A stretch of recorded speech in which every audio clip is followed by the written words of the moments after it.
Hi there, my name is Laura. This is Phil. Hello. We're going to be talking about the NES Classic and the SNES Classic and just retro gaming in general, but we're going to try to stick to the topics of SNES versus NES. All right. So the NES Classic was released, I think, earlier this year, or was it last year? I don't remember exactly when, Yeah. but it had a lot of availability issues when it was released. A lot of people wanted it. They didn't exactly provide enough stock for everybody. We're one of those people they didn't provide enough stock for. I believe a lot of people went like, you know, scalpers got it because it's their job to get that sort of thing. But a lot of people who were working and wanted to get it after work, out of luck. Mm-hmm. Yeah, we thought about getting it when it came out, but it didn't work out very well. No, North America, there was no, I didn't think there was any pre orders for it on Amazon or anywhere else. Amazon and Nintendo don't get along. Yeah. But it seemed like it was a really robust system of games because they had 30 games. They had like Super Mario Brothers 1, 2, and 3, and they also had Zelda and a little game called Star Tropics. I think you played that a lot when you were little. Yeah, I played it a little bit. Was there any game on the list that stood out to you that you felt like you wanted to play again? Not really, Yeah. but it's an interesting concept to have all those games, but they kind of missed an opportunity with not making it, be able to connect to the internet and download more games to it, or swap out games. If you wanted to play Mega Man 3 instead of Mega Man 2, or another game that I played a lot was Adventure Island, and that wasn't on the list. Um, and they could have, sold more games that you could have swapped out or downloaded if you didn't like the roster of games that they had preloaded. That's a really good like idea, and it would come naturally to a lot of other game companies, but not with Nintendo. It feels like a lot of their, buy digital stuff is very wonky. Yeah, they have a kind of weird business uh, practice or something where every time they have a new system, you have to buy the games again, pretty much. And Microsoft and Sony are getting into the store where you just buy the game once and um, you can play it on the newer systems once the new system comes out. But Nintendo, it's been always having to buy the same game again.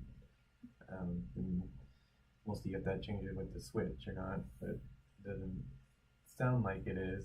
Um, they have they released a promo for like a Netflix type service for video games. And we'll see how that works out. Oh yeah, that whole service kind of reminds me of what Microsoft's trying to do with the Game Pass. Yeah.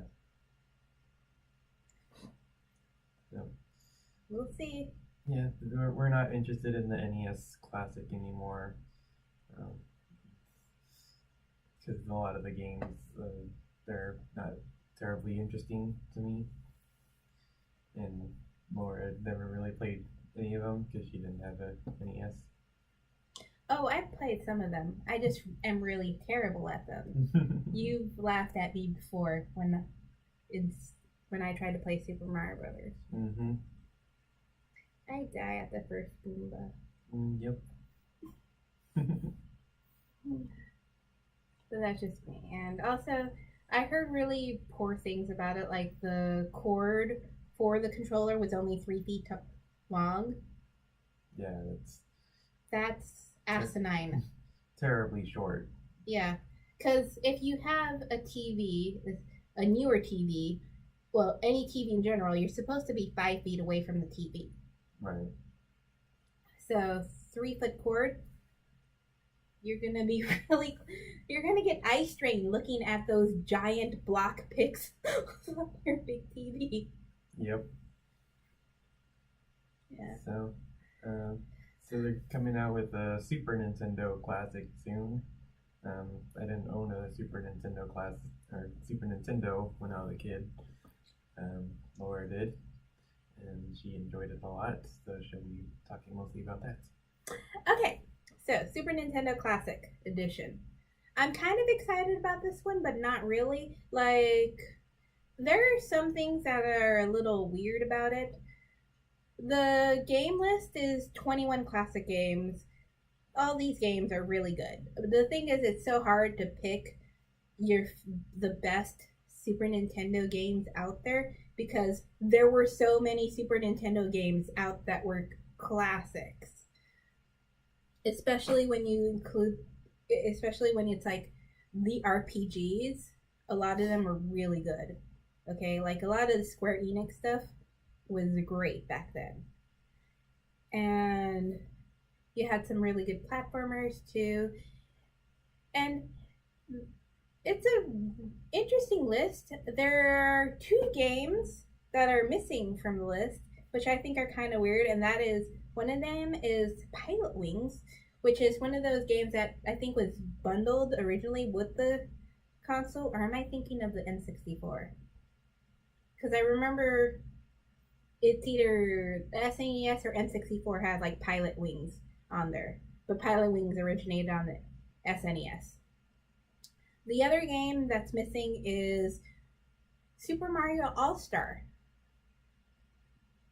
That's a, and then there's also Donkey Kong Country 2 and Donkey Kong Country 3 that's also missing from this lineup. 21 games. That's a lot of games, but they're just, you know, I don't. Sorry, Kirby fans, but I don't really need Kirby Dream Course. I would rather have Donkey Kong Country 2 on the list. If they could only fit, you know, these 21 classic games, I would, which is, this is a thing where, you talking about, getting more games for the console. Right. Sounds amazing. Where it would be really effective on this one because the SNES library was massive. It was huge, and there was a whole bunch of good games. I remember Secret of Evermore. There was also Chrono Trigger, which is also missing from the list. Lots of RPGs. Great stuff. But, you get the unreleased Star Fox 2, which Star Fox 2 being a game that's being released just now. This is where Nintendo gets to be really Nintendo.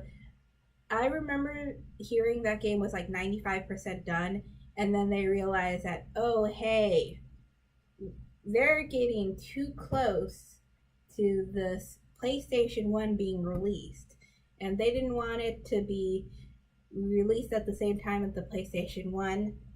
And also, it was at the end of the lifespan of the SNES, so they were really trying to go for the the N64. So they sort of like, even though it was like, it didn't really need that much to get finished, they pulled back that game, and then they took, I think, maybe 1 or 2 years, and then they brought out Star Fox 64. Mm. And now they're re-releasing Star Fox 2. Nintendo will give you what you want. It's just going to take them a lifespan of a human child to do it, okay? They're going to let you play Earthbound again. It's just going to take 18 years to do it. I'm pretty sure we'll see Mother 3 in, like, I don't know, when I'm 50. We'll see the English translation of Mother 3 when I am 50 years old. That is true. But yeah, I hear that they're gonna have a much bigger uh, run of this one. Because the first NES Classic I heard was like 2.5 million sold, Mm-hmm. which sounds like a big number, right? Yep. And then the caveat is worldwide. Oh. Worldwide. The world is a big place. Mm-hmm. So that number becomes really. Mm.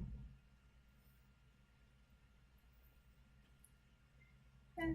Yeah, it's kind of strange that they're just doing 21 games on it because memory is not really an issue anymore. With that small of a space, they can fit tons of memory in there and probably put tons of games on there if they wanted to. Well, the games on the SNES games and the NES games, let's face it, the size of them weren't that big to begin with, okay? Maybe they might have been up to 3 megabytes. Maybe. Mm-hmm. But they weren't that big to begin with. And also, there was a rumor a while back that Nintendo was just taking ROM dumps and selling them on the virtual console. Mm-hmm. So we know Nintendo knows things. But yeah. They're gonna be Nintendo. Okay. So, hope you enjoyed our video, and if you have any comments, go ahead and leave them below, and thank you for watching. Actually, I have one question. Are you guys gonna get the Super Nintendo Classic? Or are you gonna wait it out? Or are you just planning on, buying something cheaper and making it to run it some emulators or something? I don't know. Oh, what's this? Oh, that's nothing. Don't worry about that. All right. Hey. Bye. Bye.